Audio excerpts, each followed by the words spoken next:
અમૃત બાપા સંચાલિત જય માળી ટ્રસ્ટ દ્વારા અમારી પ્રાથમિક શાળા ધોરણી મુવાડી તાલુકો ગળતેશ્વર જિલ્લો ખેડાને બહુ સુંદર ભેટ મળી છે. ખરેખર ગામ અને શાળા પરિવાર તરફથી ખૂબ ખૂબ આભાર માનીએ છીએ.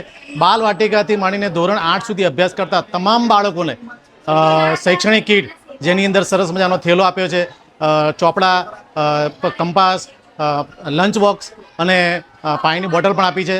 હું સંસ્થા વતી અને ધોરણી મુવાડી ગામ વતી સમસ્ત સંસ્થાનો ખૂબ ખૂબ આભાર માનીએ છીએ અમે.